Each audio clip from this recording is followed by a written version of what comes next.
Hi everyone, I'm here today with a weekly reading wrap up for you. I haven't done a weekly reading wrap up in a long time, but with the amount that I read in April matched with the fact of my reading definitely picked up towards the end of April, I know that I'm going to read a ridiculous amount in May, and long wrap ups just do not work for me. I actually hate filming them, I hate editing them, I hate watching really long wrap ups too. They become too much. So to avoid that, I'm going to go and get on the weekly wrap-up train again like I did back in the day. Whenever I do this, my reading seems to drop, so hopefully it doesn't this time. I've got 4 books to talk to you about this week, and I had a pretty good reading week, I'm not gonna lie. The first book I finished was The Age of Witches by Louisa Morgan. This is the second Louisa Morgan book I have read, the first being A Secret History of Witches.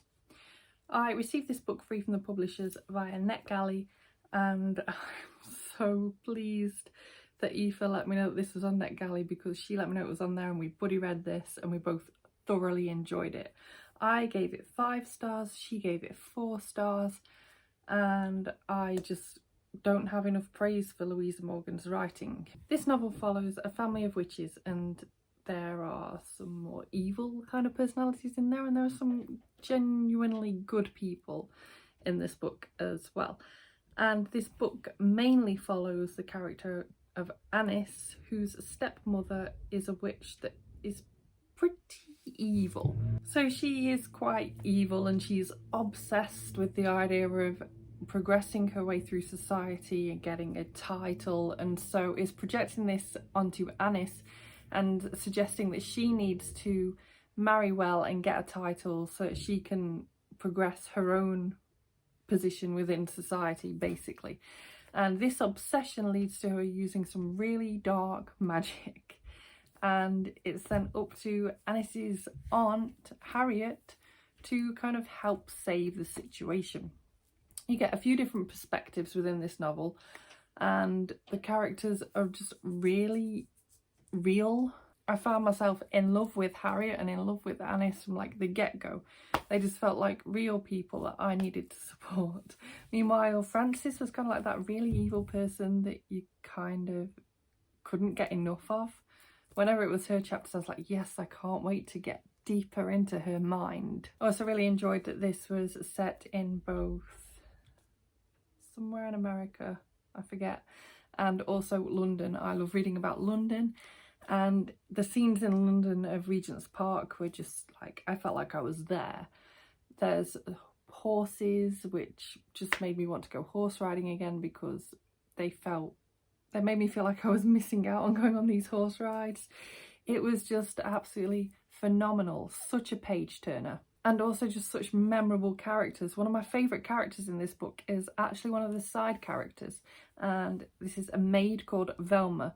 She's described, rather unfortunately, in the book as being not very bright, and that kind of just made me feel sorry for her from like that description onwards. I was like, poor girl, because she tries her hardest. She's loyal, she's hardworking, and she's more perceptive than she's given credit for, I think. She seems to have a way of kind of having an idea of what people are really like deep inside. She's got a high awareness. And so yeah, I don't want to talk about this book anymore right now, because I am uploading a full spoiler-free review for this book, so if you want to know even more about it, then keep your eye open for that. The next book I finished was an audiobook, and that was Everything is Fucked by Mark Manson. This is the author of The Subtle Art of Not Giving a Fuck. This is his second non-fiction book, where we look at self-help and society and kind of ideas within society. I'd say that this one isn't for everyone. I actually gave it 4 stars because this was really for me. I picked it up obviously because that's how I feel right now about the world, but it had so much more to it than that, and obviously it was not written about the current circumstances. This book was published in 2019, and so it's not like he had psychic powers, but there was just so much in there that I could apply to now. And the thing that really kind of got me hooked was that it's very philosophical. I have a minor in philosophy, so that's something that really interests me anyway. But I'd say that this one had less humour in it than what the first book had. It's less accessible than what his first book had. And it's definitely, as I said, just not one for everyone. I think that this is definitely easier to get through in terms of audiobook. I think if I'd been reading the physical copy, I wouldn't have found it quite as easy to fly through. But as an audiobook, it interested me a lot. So if you're into his work, his non-fiction work, and you enjoyed his first book, and you also like or are interested in philosophy, then I think this is definitely one for you to potentially check out. I personally listened to it on Scribd, so that is a great option for you if you have a Scribd subscription and you are interested. You could just check it out that way and then you're not really losing anything. The next book I finished was another NetGalley book, and this was The Glass Hotel by Emily St. John Mandel. I read Station 11 a few years ago and really liked it, but wasn't like obsessed with it or anything. I think I gave it like 4 stars. And indeed, that's how I am with The Glass Hotel. I've also given this 4 stars. I received this for free from the publishers via NetGalley as well. And I'm glad I had the chance to pick this up. I don't even know how to begin on describing this book, and indeed I'm not going to depth on this one either, because it's another one where there will be a full spoiler free review coming up for this one on Thursday. So where do I start? This is a literary fiction, and that's quite important in recognising, because unlike some literary fiction that is easier to kind of access, this one's a bit more hard work in my opinion. It's not the worst out there, but you have to be really on the ball with paying attention to everything and making sure that you grasp everything, because otherwise you'd probably get very lost. There were many times when I was reading this book where I honestly felt like I was drowning, and the only thing stopping me from totally going under was clinging on to a little bit of a rubber ring.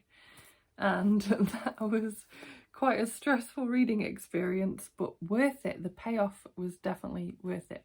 So we follow 2 siblings, Vincent and Paul, and Vincent's a girl. Just want to point that out. That kept throwing me all the way through the book. Every time the name Vincent was mentioned, I was like, I thought this was a guy. I forgot it's a girl. And I'm like thinking it changed my whole perspective of certain bits. And it's like, no, she's a girl. And the only thing that I will say is that at least that gets referenced in the book. At one point, it does get mentioned that it is an unusual name for a girl. So at least there is that. Paul, meanwhile, at the beginning of the book, we know that he's in therapy. We know that when he was in his teens, he was involved in drug abuse, and that through that drug abuse, someone died. Then we also have the knowledge that he has gone to work in a hotel that is on an island that you can only get to by boat. So it's quite this lavish hotel that's kind of for the really swanky rich people. And I will say that this book jumps around so much in timeline, in perspective. You don't know whether you're reading from one person or another, from one chapter to the next. It's all over the place. You might read from a perspective that you're never going to see for the rest of the book.